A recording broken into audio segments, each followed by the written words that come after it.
Alright, let's fucking go! We're on video 961 and I hate this part. Source code is here, let's go. In the legal stuff section, you see this thing right here? Don't fucking type it, the fix is right down here. Okay, in data by system, in the rule bomb data section, all we've done is added these little tags here for all of these lookup tables. V16 to the left branch, and then V16 to the right branch. We added some tags right here. And then V16 to the top branch of our explosion, added some tags here, and then V16 to the bottom branch, we've added some tags right here. Just tags to help find this information later, right? In the bomb area data section, this little lookup table, not lookup table, but this self-documenting diagram that shows us the blast radiuses for our spark pins, we added this thing called spark reach. We just added a little tag to find this, okay? That's all we did. Okay, then down here in bomb simp, the bomb simulation code, emit from center, always in bounds.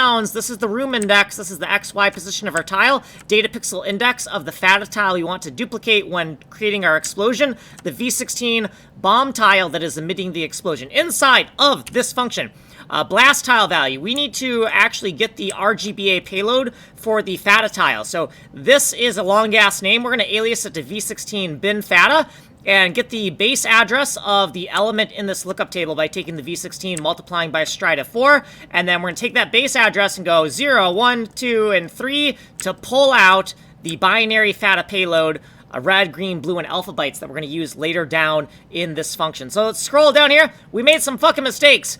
Right here, this needs to be CW equal to 0, and before it was actually like rim width equal to 0. That was fucking wrong. This thing right here, CH equal to 0, not rim width equal to 0. So we fixed a bug here, we fixed a bug here, and then down here, emit from center functions. Okay, bomb simp emit from center a spark in a certain room with a whole bunch of other stuff. If we scroll down into here, this section where we're not using the hunker, then we can safely assume the explosion is always in bounds of the current level pack. And then we're going to call the always in bounds emit from center function, and then this function up here just becomes a overglorified wrapper for this function in this case when we don't need to use the hunker. Okay, and that should be it. Yeah, that's fucking it. If you want a longer explanation, you'll have to go here. I don't have any fucking time here. My name is Kanji Code. I'm making the game engine.